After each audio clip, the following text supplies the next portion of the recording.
दोस्तों नमस्कार, स्वागत है एक बार फिर से आपका हमारे चैनल में।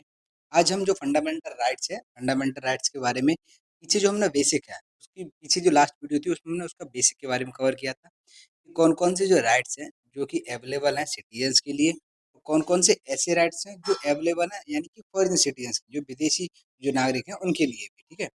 और क्या-क्या डिफरेंस होता है आर्टिकल नंबर 12 और जो 13 है उसकी क्या डेफिनिशन है, ठीक है? उन सभी चीज़ों के बारे में जो हमने है पिछली वीडियो में कवर किया था।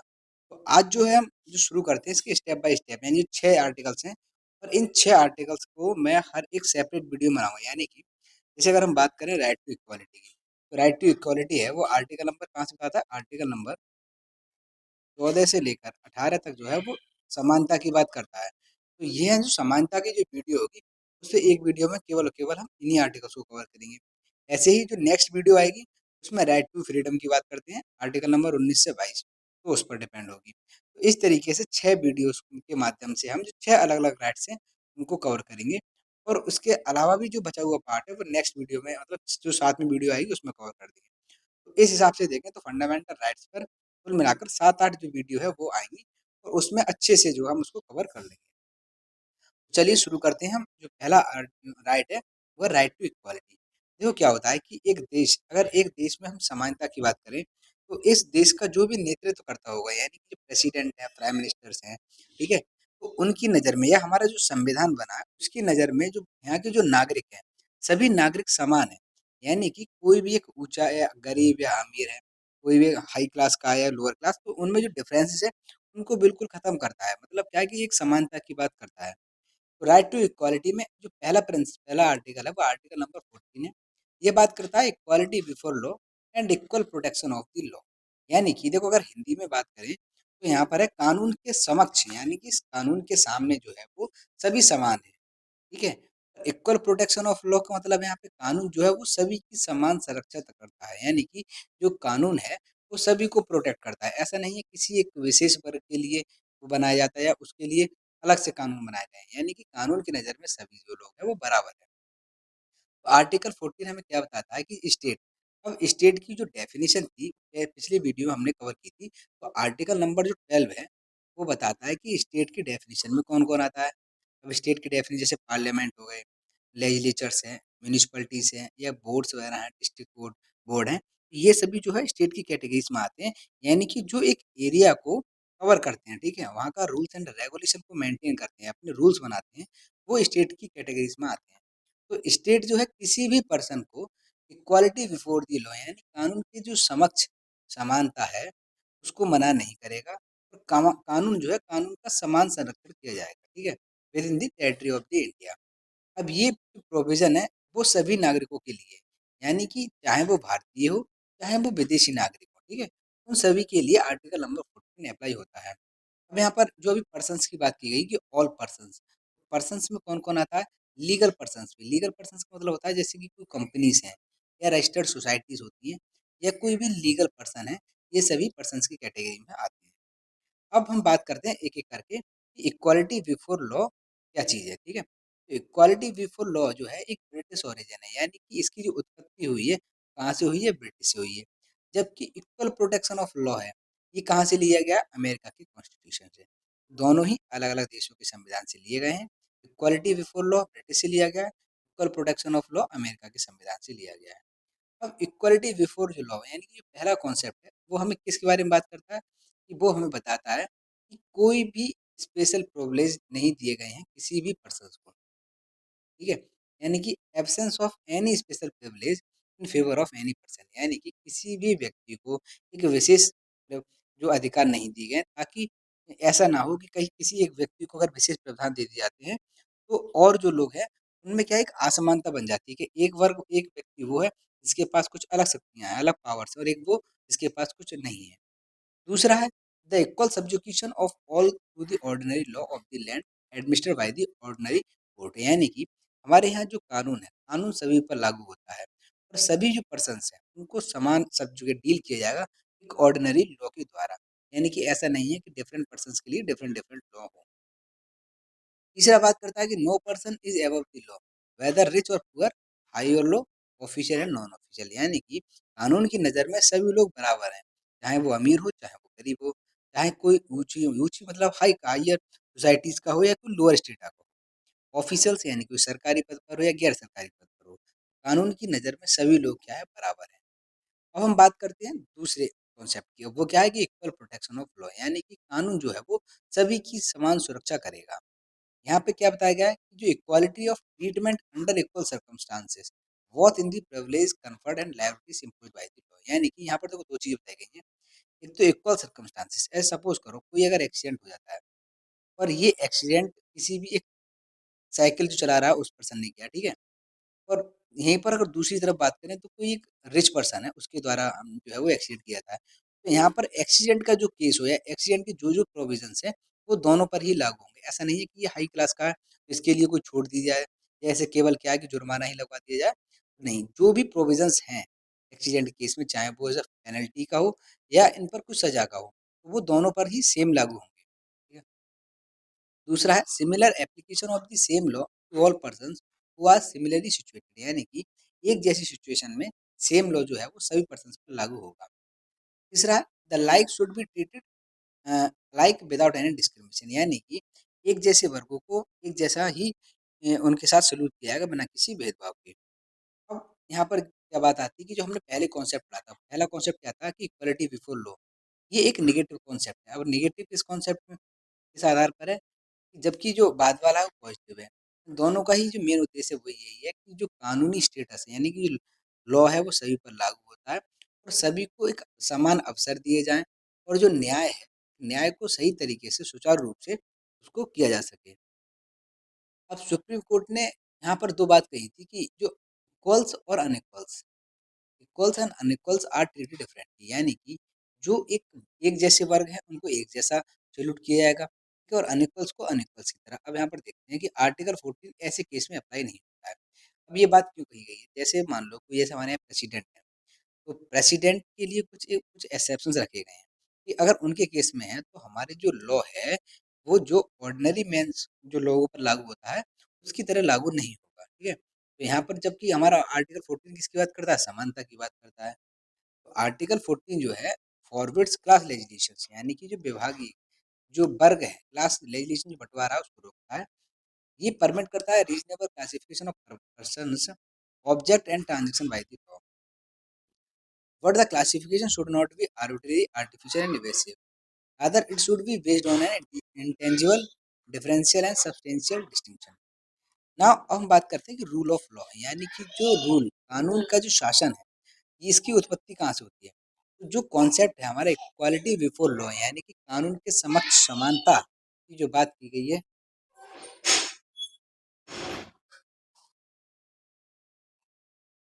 रूल ऑफ लॉ जो है, तो जो हमारा कॉन्सेप्ट है इक्वालिटी बिफोर लॉ वो एक रूल ऑफ लॉ की ही एक देन है यानी कि इसी से इसकी उत्पत्ति हुई है। और जैसे ब्रिटिश के एक जूरिस्ट थे उन्होंने एबीडी से इन्होंने रूल ऑफ लॉ के बारे में बताया है। उन्होंने कही कि यदि हम इक्वालिटी बिफोर लॉ की बात करें तो ये रूल ऑफ लॉ से निकला है और रूल ऑफ लॉ को हम 3 बेसिस पर समझ सकते हैं। पहला क्या है कि absence of arbitrary power that is no man can be punished except for a breach of law यानी कि जो आर्बिट्रेरी पावर होती है उसको ये पूरी तरीके से रोकता है। और ये कैसे रोकता है कि कोई भी व्यक्ति जो है कोई भी पर्सन को पनिश नहीं किया जाएगा जब तक कि वो एक कानून का उल्लंघन नहीं करता है। यानी कि जब कोई भी व्यक्ति कानून का उल्लंघन करता है तभी उसको पनिश किया जाएगा, अन्यथा उसको पनिश नहीं किया जाएगा, ठीक है।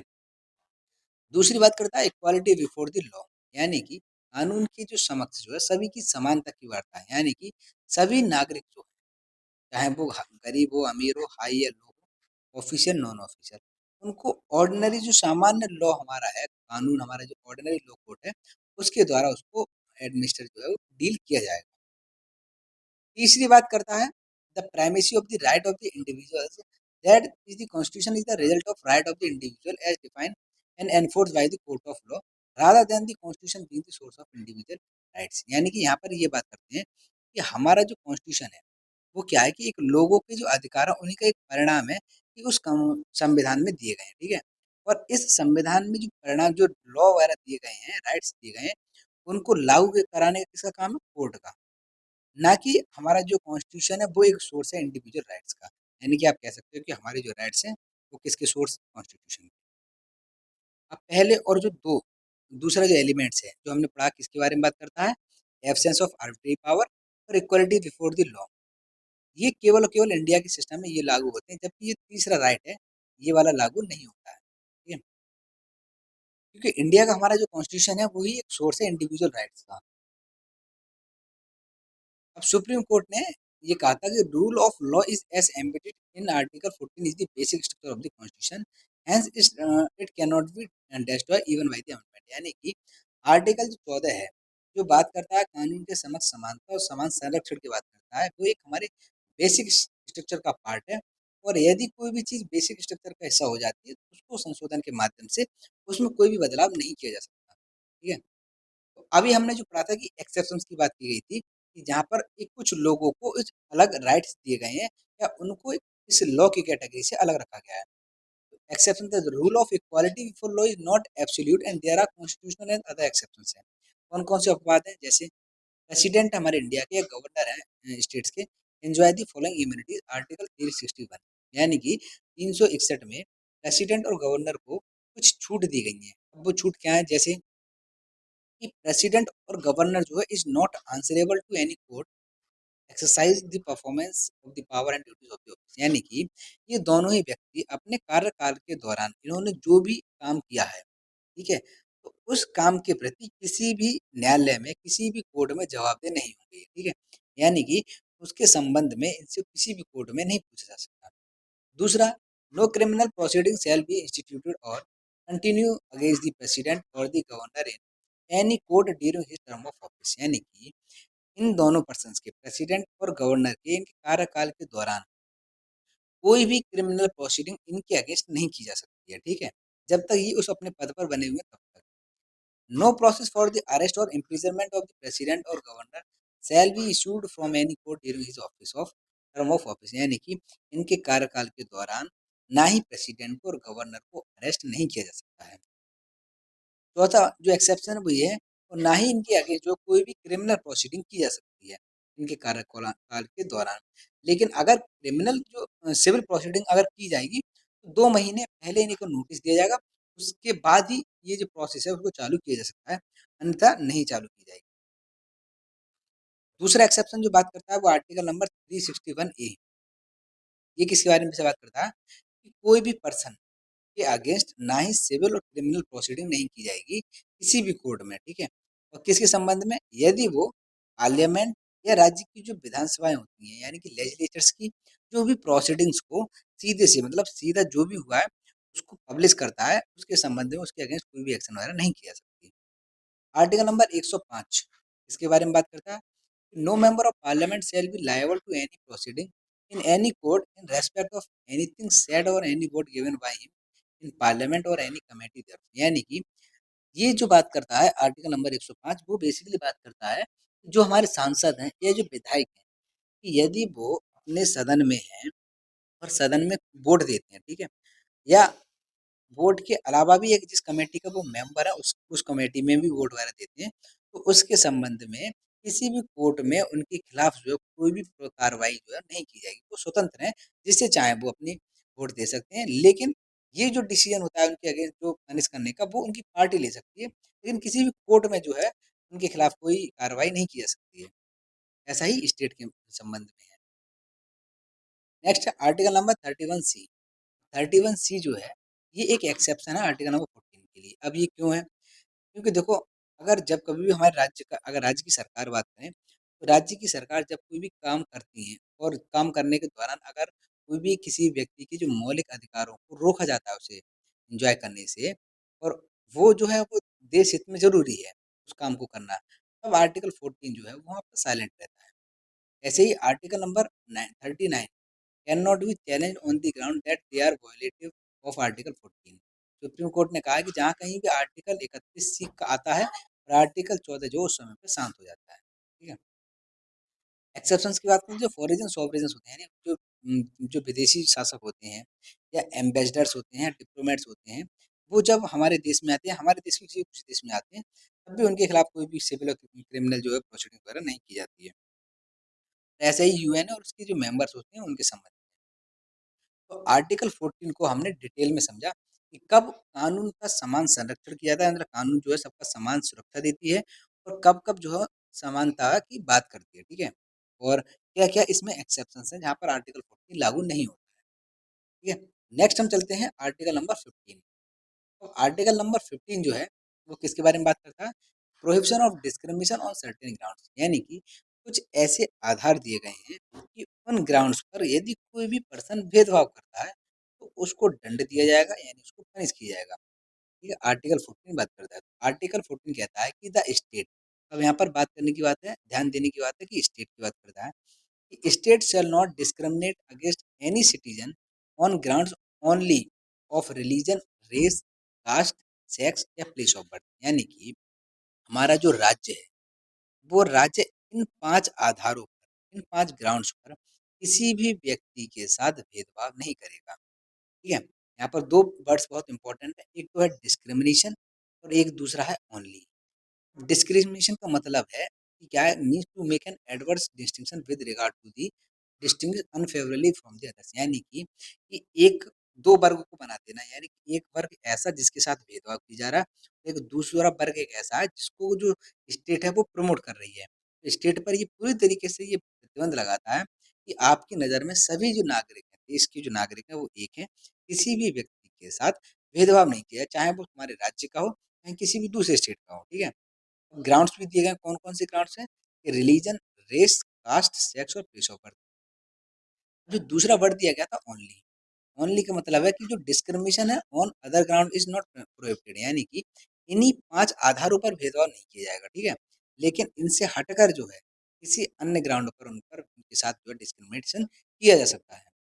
अब आर्टिकल दूसरा जो प्रोविज़न है आर्टिकल नंबर 15 का ये कहता है, no citizen shall be subjected to any disability, liability, restricted और conditions on ground of only of reason, race, caste, sex या place of birth with regard to, यानी कि इसमें बताया गया है कि कोई भी नागरिकों के साथ जब भेदभाव नहीं किया गया, लेकिन किसके संबंध में?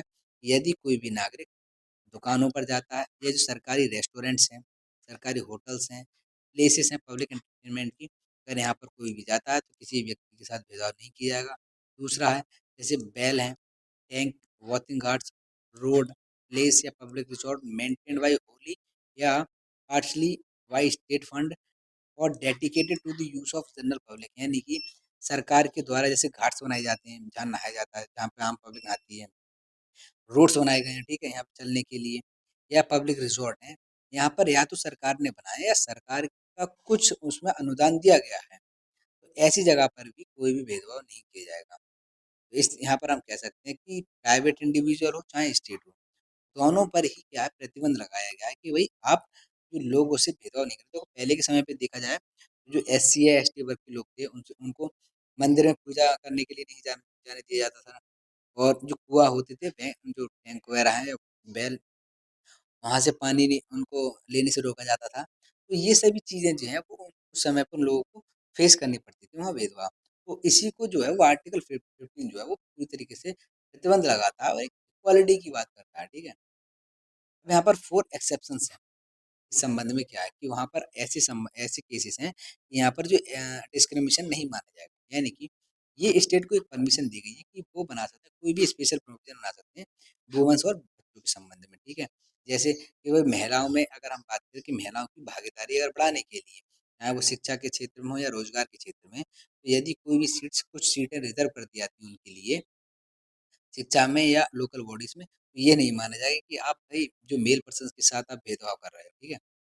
दूसरा है, state is permitted to make any special provision for the advancement of any social और educational backward classes of citizens और शेड्यूल्ड कास्ट और शेड्यूल्ड ट्राइब्स, यानी कि देखो जो पिछड़ा वर्ग है, पिछड़े वर्ग को सामाजिक और शिक्षित मतलब बनाने के लिए उसके संबंध में भी कोई विशेष प्रोविज़न्स वो बनाए जा सकते हैं ताकि ये जो लोग हैं, जो हमारी एक मेन लाइन उससे पीछे हट गए हैं, उनको सभी जो मेन लाइन पर उनको लाया जा सके। तो उसके संबंध में भी जो क्या है कि कुछ प्रोविज़न्स स्टेट बना सकता है, तब भी भेदभाव नहीं माना जाएगा। अब स्टेट को पावर दी गई है कि वो कोई भी स्पेशल प्रोविज़न बना सकते हैं, एडवांसमेंट ऑफ एनी सोशली और educationally backward class of citizens और फॉर द शेड्यूल्ड कास्ट और the scheduled tribe regarding their admission, यानी कि शैक्षिक संस्थान में एससी, एसटी या ओबीसी की जो वर्ग है, उनको लेकर भी कोई भी रिज़र्वेशन वगैरह कर सकती है स्टेट। चौथा है स्टेट को एक पावर दी गई है कि जो इकोनॉमिकली वीकर सेक्शन है, आर्थिक रूप से जो कमज़ोर लोग हैं, उनकी एडवांसमेंट के लिए भी जो कोई प्रोविज़न बना सकती है, ठीक है? The state is allowed to make a provision for the reservation of up to 10% of seat for such section in admission of the education institution, including private education institution, whether aided or unaided by the government. यहाँ पर ये कहा गया है कि शैक्षिक संस्थान है, वहाँ पर भी जो एजुकेशन जो इकोनॉमिकली वीकर सेक्शन है, मतलब आर्थिक रूप से बहुत ही कमज़ोर लोग हैं, तो उनको एक शिक्षा एक अवसर प्रोवाइड करने के लिए 10% जो सीटें हैं, वो इंस्टीट्यूशंस में रिजर्व की जा सकती हैं, ठीक है? ये बताया गया है। अब इसमें बताया गया है कि reservation for the OBC in education institution, यानी कि जो अन्य पिछड़ा वर्ग है, उसके लिए रिजर्वेशन रखा गया था शैक्षिक संस्थानों में। तो ये जो प्रोविज़न जोड़ा गया था, कब जोड़ा गया था? 2005 में 93वां संशोधन अधिनियम के द्वारा। अब इसमें क्या था कि यहाँ पर जो ओबीसी है, ओबीसी में बहुत सारी कैटेगरीज़ रखी गई। उन सभी कैटेगरीज़ को ओबीसी में रखा गया था और 27% जो कोटा है, एक रिज़र्व किया गया था, सीटें जो रिज़र्व की गई थी, एजुकेशन इंस्टीट्यूशन में और सरकारी जो गवर्नमेंट की जो जॉब्स वगैरह निकलती हैं, वैकेंसीज़ निकलती हैं उनमें। यानी कि इसको इस तरीके से रखा गया था कि 27% तो ओबीसीज़ हो गए, ठीक है? और 23% जो है वो क्या हो गए? एससी और एसटी हो गए। तो 27 और 23 कितने हो गए? 50%। 50% से ज़्यादा कोटा नहीं जाएगा और 50% में जो है वो जनरल वर्ग रखा गया था। वही सब चीज़ें इसमें बताया गया है, ठीक है? और अभी सुप्रीम कोर्ट का एक उसमें डिसीजन आया था जजमेंट में डिसीजन दिया था कि भाई जो ओबीसीज़ में भी कुछ क्रीमी लेयर का कॉन्सेप्ट लेकर आए थे। यानी कि ये ऐसे वर्ग हैं ओबीसीज़ में जिनको जो 27% का जो बेनिफिट है वो नहीं मिलेगा। वो कौन-कौन थे? ये ऐसे पर्सन्स जो सरकारी पद पर हैं, जैसे प्रेसिडेंट है, वाइस प्रेसिडेंट हैं, जज हैं, हाई कोर्ट के जज हैं, चेयरमैन हैं, मेंबर हैं, स्टेट पुलिस कमीशन के यूपीएससी के किए गए। यदि इनके पर्सन्स को ओबीसी में हैं, तो इनको जो 27% का जो कोटा है उसका रिजर्वेशन का बेनिफिट नहीं मिलेगा। इसीलिए इनको एक क्रीमी लेयर में रखा गया था। या सेंटर या स्टेट की जो ग्रुप ए या ग्रुप बी की नौकरी इसमें है, या जो पर्सन कर्नल की रैंक का या आर्मी में कर्नल की रैंक से ऊपर के हैं, ठीक है? उनको भी क्रीमी लेयर में रखा गया था। और जो जैसे डॉक्टर हैं, वकील हैं, इंजीनियर्स हैं, आर्टिस्ट हैं, ऑथर हैं, इन सभी को क्या क्रीमी लेयर में रखा गया था। बिज़नेसमैन्स को रखा गया था क्रीमी लेयर में। तो इस तरीके से देखें तो देखो इसमें एक लिमिट लगा दी गई थी। यानी कि देखो जब स्टार्टिंग में ये जब पारित किया गया था, तब 8 लाख रुपए रखी गई थी क्रीमी लेयर में। अब क्या है कि 2017 में 8 लाख रुपए है। 2017 में वो पर्सन ओबीसीज़ के जिनकी सालाना इनकम अगर 8 लाख है या 8 लाख से ज़्यादा है, तो वो पर्सन जो है रिज़र्वेशन का बेनिफिट नहीं ले पाएँगे, ठीक है? वो क्रीमी लेयर में आएँगे। ऐसे ही जो रिज़र्वेशन रखा गया था ईडब्ल्यूएस के लिए इन एजुकेशन इंस्टीट्यूशन में, यानी कि इकोनॉमिक वीकर सेक्शन। अब ये प्रोविज़न जोड़ा गया था 2019 में 103 अमेंडमेंट एक्ट के द्वारा।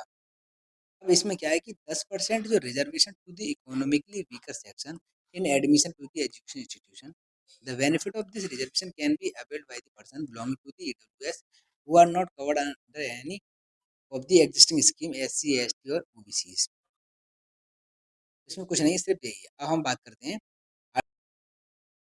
अब नेक्स्ट बात करते हैं हम आर्टिकल नंबर 16, यानी कि equality of opportunity in public employment, यानी कि सरकारी जो रोजगार होते हैं उनमें जो है सभी को समान अवसर जो है दिए जाएंगे। आर्टिकल 16 जो है बताता है एक समानता की किसी संबंध में अपॉर्चुनिटी दी जाएंगी सभी नागरिकों के लिए एम्प्लॉयमेंट के संबंध में। किसी भी ऑफिस के अंतर्गत यदि कोई वैकेंसी निकलती है उसका no person no citizen can be discriminated against और be ineligible for any employment या office under the state on the ground of only religion, race, caste, sex, descent, place of birth या resident. यानी कि यहाँ पर ground दिए गए 6, जबकि आर्टिकल नंबर 15 में ग्राउंड दिए गए थे 5। यानी कि राज्य जो है किसी भी व्यक्ति को, किसी भी नागरिक को धर्म के आधार पर, जाति के आधार पर, लिंग के आधार पर, निवास के स्थान पर के आधार पर, या जहाँ उसका जन्म हुआ उसके आधार पर, किस वो वर्ग का है, रेस के आधार पर, किसी भी व्यक्ति के साथ कोई भी भेदभाव नहीं करेगा। वो जो है वो सभी को समान अवसर जो है वो देगा। लेकिन यहाँ पर भी 4 एक्सेप्शंस की बात करता है, वो कौन-कौन से हैं? जैसे कि यहाँ पर इक्वालिटी की बात करती है कि पार्लियामेंट जो है कैन प्रेस्क्राइब कर सकती है residence as a condition for the certain employment in appointment in the state या यूनियन टेरिटरी या लोकल अथॉरिटी और दी अदर। अब सपोज़ करो यहाँ पर जो पावर दी गई है, पार्लियामेंट को दी गई है, कि पार्लियामेंट अगर चाहे तो जैसे अगर उत्तर प्रदेश में कोई एक नियम लागू कर दे कि भाई जो उत्तर प्रदेश के निवासी हैं या जो एससी या एसटी हैं, ठीक है? एससी या एसटी हैं उत्तर प्रदेश के, वहाँ पर जो उत्तर प्रदेश के होंगे वही एलिजिबल होंगे इन अगर 10 पोस्टों के लिए। यानी कि अदर स्टेट्स के हैं वो एलिजिबल नहीं होंगे। तो ऐसी कोई कंडीशंस है, पार्लियामेंट वगैरह लगा सकती है।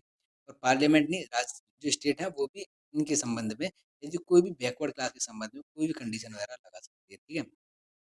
तीसरा, a law can provide that the incumbent of the office related to the religious denomination institution, यानी कि ये स्टेट जो है या कानून के माध्यम से यदि कोई भी एक ऐसा पद भी विशेष पर्टिकुलर रिलीजन के लिए जो है वो रखी गई है, तो उसके संबंध में भी जो है राज्य जो नियम वगैरह बना सकते हैं, ठीक है? तो अभी हमने देखा था कि 10% का जो रिजर्वेशन है वो रखा गया है किसके लिए? इकोनॉमिक वीकर सेक्शन के लिए। अब हम बात करते हैं कि जो मंडल कमीशन और मंडल कमीशन के बाद उसने अपनी रिपोर्ट रखी थी, तो उसमें क्या-क्या बातें निकल कर आई। तो 1979 में 79 में मोरारजी देसाई की सरकार में दूसरी जो बैकवर्ड कमीशन जो है वो बनाई गई थी। अब आपको बताना है कि पहली बैकवर्ड कमीशन कब बनाई गई थी? पहली बैकवर्ड कमीशन कब बनाई गई थी? चलो हिंट मैं देता हूँ, यहाँ पर बनाई गई थी 1953 में, ठीक है? अब आपको बताना है कि इसके जो है चेयरमैन कौन थे? चेयरमैन कौन थे इस कमीशन के? जो दूसरी बनी थी उसके कौन थे? तो उसके थे बीपी मंडल, जो कि एक मेंबर थे, एमपी थे पार्लियामेंट के, उनको इसका चेयरमैन बनाया गया था। और आर्टिकल नंबर 340 का यूज करके ये इनको क्या कि इन्वेस्टिगेट करना था the condition of social and educational backward classes, यानी कि जो सामाजिक और आर्थिक पिछड़ा वर्ग है उनकी इन स्थिति को जानने के लिए इस कमीशन को बनाया गया था। और बताया गया था कि साथ में जो सुझाव है वो ये कमेटी अपनी देगी। ये कमीशन ने 1 साल बाद यानी कि 1980 में अपनी जो रिपोर्ट जारी करी थी, उसमें लगभग 3743 जो कास्टों को इसने सामाजिक और आर्थिक जो पिछड़ा वर्ग में रखा था, सही है? और यहाँ इन्होंने बात करी थी कि 27% जो रिजर्वेशन है इस ओबीसी को दिया जाना चाहिए। तो आपको ये ध्यान रखना है कि जो ओबीसी के संबंध में 27% रिजर्वेशन की बात मंडल कमीशन बनाई गई थी उसने करी, ठीक है? और इसको जो लागू किया गया था वो 1991 में जब नरसिम्हा राव की सरकार आई थी, तब इसको जो है वो लागू किया गया था। 27% जो होता है वो लागू किया गया था पुअर और इकोनॉमिकली वीकर सेक्शन के लिए। अब ये चीज़ रखी गई थी तो 1992 में ही ये केस पहुंचा था कोर्ट में, मंडल केस के नाम से जाना जाने लगा। 1992 यानी कि आपको ध्यान रखना है, मंडल केस जो है 1992 का किससे रिलेटेड है? आर्टिकल नंबर 16 के, ठीक है? वहाँ पर जो बात करता है कि 27% जो रिजर्वेशन है, तो इस 27% में भी 10% जो है वो पुअर सेक्शन के लिए रखा गया था, तो हायर कास्ट के। यहाँ पर जब कोर्ट ने ये जो डिसीजन था उसको पूरी तरीके से रिजेक्ट कर दिया, यानी कि जो 10% रिजर्वेशन है poor section of the higher caste, यानी कि जो हायर कास्ट में भी ये रिजर्वेशन की बात करता है 10% की, तो इस चीज़ को कोर्ट पूरी तरीके से रिजेक्ट करता है। और 27% जो रिजर्वेशन ओबीसी को दिया गया था उसको सही मानता है, ठीक है? ये चीज़ इसमें निकल कर आई थी। अब और आगे ज़्यादा पढ़ने की जरूरत इसमें है नहीं, इतना ही बहुत है। मंडल कमीशन आपको कब बनी थी और उसने क्या जो है वो अपने दिया था। नेक्स्ट हम बात करते हैं सॉरी, आर्टिकल नंबर 17 यानी कि एबॉलिशन ऑफ द अनटचेबिलिटी। देखो अनटचेबिलिटी की बात करें तो अभी से नहीं, ये हमारे बहुत पहले से एंशियंट इंडिया में बात करें या फिर मॉडर्न की बात करें तो छुआछात जो है एक आम प्रैक्टिस बन गई थी उस समय के लोगों की। तो इसी को रोकने के लिए कि एक दूसरे के साथ भेदभाव ना हो, ठीक है, आर्टिकल नंबर 17 जो है वो हमारे कॉन्स्टिट्यूशन में जोड़ा गया था। ये बात करता है कि untouchability and forward it practice in any form, यानी कि छुआछात और उससे जुड़ी हुई किसी भी तरीके की कोई भी जो प्रैक्टिस होती हैं उन पर पूरी तरीके से ये प्रतिबंध लगाता है, ठीक है? और इसको एक कैटेगरी में लगा के यदि कोई भी व्यक्ति अगर पाया जाता है तो उस पर जो है वो दंडात्मक कार्रवाई की जाएगी, उसको पनिश किया जाएगा अकॉर्डिंग टू द लॉ।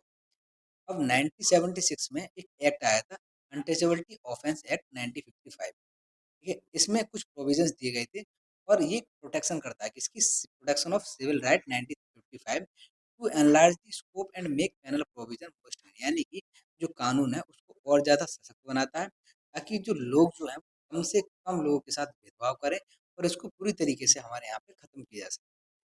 तो आर्टिकल जो 17 है एक्ट जो डिफाइन करता है कि civil right as any right acquiring to a person by person of abolition of untouchability by article 14 of the constitution, यानी कि आर्टिकल जो 17 है हमारे संविधान को पूरी तरीके से छुआछात है उस पर प्रतिबंध लगाया था, ठीक है?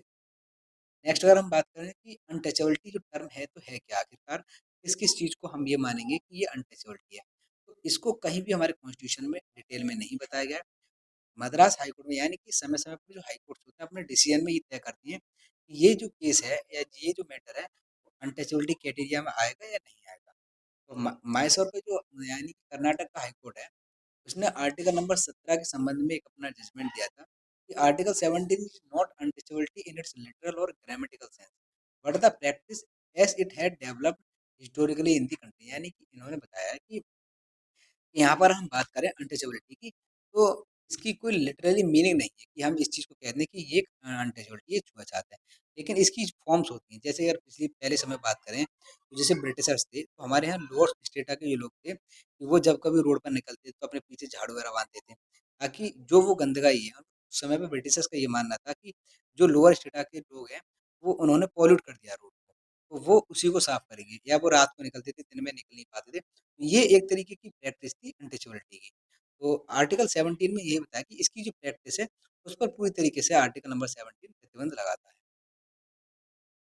नेक्स्ट है the supreme court held that the right under Article 17 is available against private individual, and it is the constitutional obligation of the state to take necessary action to ensure that the right is not violated। यानी कि supreme court ने ये निर्णय दिया है, अपने कहा judgement में कि आर्टिकल जो 17 है वो किसी भी प्राइवेट, यानी कि ऐसा नहीं है कि स्टेट ही जो है वो केवल छुआछात को रोकेगी, बल्कि जो प्राइवेट इंडिविजुअल्स हैं उनको भी रोकेगी, और उनके संबंध में जो भी नेसेसरी स्टेप है, एक्शन लेनी है, वो ले सकते हैं। ये आर्टिकल जो 17 है इसकी बात करता है एबोलिशन ऑफ अनटचेबिलिटी। नेक्स्ट है और लास्ट आर्टिकल है इस जो राइट टू इक्वालिटी का, article number 18 abolition of the titles, यानी कि टाइटल्स जो दिए जाते हैं उन पर पूरी तरीके से प्रतिबंध लगाता है। तो इसके संबंध में 4 प्रोविजंस हैं। क्या-क्या है? It prohibit the state from conferring any titles except a military और एकेडमिक डिस्टिंक्शन और any body whether a citizen और अ फॉरेनर। यानी कि कोई भी व्यक्ति हो, चाहे कोई संस्था हो, चाहे वो हमारे देश का नागरिक हो या विदेशी हो, ठीक है? किसी भी व्यक्ति को कोई भी टाइटल्स वगैरह स्टेट नहीं दिए जाएँगे। अब टाइटल्स का मतलब यहाँ पर क्या है, जैसे पहले जो टाइटल्स दिए जाते थे, जैसे राय बहादुर है, वीर साहब है, महाराजा है, महाराज राय साहब हैं, तो ये जो टाइटल्स है वो बिल्कुल तरीके से उनको रोकती है। अब एजुकेशन की फील्ड में बात करें या मिलिट्री की फील्ड में, जैसे मिलिट्री में रैंक के हिसाब से दी जाती है, जैसे कर्नल है, ब्रिगेडियर है, सूबेदार है, मेजर है। तो वो अभी भी हमारे यहाँ दिए जाते हैं, और अकेडमी में जैसे डॉक्टर की उपाधि दी जाती है। तो ये 2 फ़ील्ड को छोड़कर अन्य किसी भी फ़ील्ड में जो है वो टाइटल्स वगैरह नहीं दिए जाएँगे। दूसरी पॉइंट की बात करें तो it prohibits a citizen of India from accepting any title from any foreign state. यानी कि एक तो हमारे देश के जो राज्य हैं, वो सरकार जो है किसी को नहीं देंगे, साथ ही साथ हमारे देश का अगर कोई भी नागरिक है, तो किसी भी दूसरे देश से भी कोई भी टाइटल वगैरह नहीं लेगा। तीसरा, a foreign holding any office of profit और trust under the state can not accept any title from any foreign state without the consent of the president. यानी कि कोई भी व्यक्ति हमारे यहाँ पर काम कर रहा है या कोई भी ऑफिस ऑफ प्रॉफिट है, ऑफिस ऑफ प्रॉफिट को पहले जो पीछे की वीडियोस में उनको कवर किया है, कोई भी जो ऐसी ऑफिस जहाँ पर सरकार की हिस्सेदारी हो, ठीक है? तो यदि उस पे रिलेटेड है, उससे जुड़ा हुआ है, तो वो भी टाइटल्स वगैरह नहीं लेगा। अगर टाइटल्स लेगा, तो पहले उसे प्रेसिडेंट से परमिशन लेनी। नेक्स्ट है ऑप्शन नंबर 4, नो सिटीजन और foreign holding any office of profit और trust under the state is to accept any present emolument या office under foreign state without the consent of president. यानी कि कोई भी नागरिक हो या विदेशी हो, किसी भी पद पर है, कोई भी जो एक तोहफे वगैरह दिए जाते हैं, ठीक है, टाइटल्स वगैरह हैं, वो प्रेसिडेंट की कंसेंट के बिना नहीं लेगा। तो इससे ये चीज़ तो क्लियर है कि हमारे जो मॉडर्न टाइम, अगर हम आज की बात करें, तो जो पहले टाइटल्स दिए जाते थे कि राय बहादुर, जो यहाँ पर दिया गया है, कौन-कौन से थे, राज बहादुर है, राय बहादुर है, राय साहब है, दीवान है। ये जो टाइटल्स दिए जाते थे ब्रिटिश के समय पर, वो आर्टिकल 14 पूरी तरीके से खत्म करता है। अब इसका खत्म करने के पीछे उद्देश्य क्या है कि सभी जो लोग हैं, उनमें एक स्टेटस की बात करें तो ऐसा नहीं हो, किसी को देखो स्टेटस अगर दे दिया जाता है तो इसका मतलब क्या है कि उसको मान-सम्मान एक बढ़ जाता है। तो ऐसा ना हो कि दूसरे पर्सन्स जो अपने आप को बहुत हल्का समझें, तो इक्वालिटी की बात करने के लिए इक्वल स्टेटस रहे सभी का, तो इस चीज़ पर पूरी तरीके से प्रतिबंध लगाता है। अब क्वेश्चन ये उठता है कि जो हमारे नेशनल अवार्ड दिए जाते हैं, जैसे भारत रत्न है, पद्म विभूषण है, पद्मश्री है या पद्म भूषण विभूषण है, तो क्या ये भी आर्टिकल नंबर 18 की कैटेगरी में आते हैं? तो इनको जो है वो आर्टिकल 18 की कैटेगरी से इनको बाहर रखा गया है, ठीक है? यानी कि ये जो है वो आर्टिकल 18 को जो है वो क्या है उनको जो है आर्टिकल नंबर 18 को एक तरीके से कह सकते हैं कि इफेक्ट बहुत कम डालते हैं, ठीक है, डायलूट नहीं करते हैं। अब ये जो नेशनल अवार्ड थे पहले कब चलाए गए थे 1954 में, जनता पार्टी सरकार थी, आई मोरारजी देसाई की, उन्होंने 1977 में इसको बंद कर दिया था, फिर अगेन 1980 में इंदिरा गांधी की सरकार ने इन्हें दोबारा से चालू कर दिया था नेशनल अवार्ड। तो ये जो अब तक हमारा आर्टिकल्स नंबर 14 से लेकर 18 तक हमने जो कवर किए, यहाँ पर जो बात करता है किसकी बात करता है, राइट टू क्वालिटी की बात करता है, आर्टिकल नंबर 14 से लेकर 18 तक, ठीक है। अब जो नेक्स्ट होगा उसमें हम बात करेंगे किसकी, राइट टू फ्रीडम की। और राइट टू फ्रीडम कहाँ से कहाँ तक है, 19 से बात करता है, ठीक है, 19 से 21, यानी कि RIGHT, right to freedom, right to freedom, article number 19 to 22 इस नेक्स्ट वीडियो में हम कवर करेंगे। तब तक के लिए बने रहिए हमारे चैनल में। कैसी लगी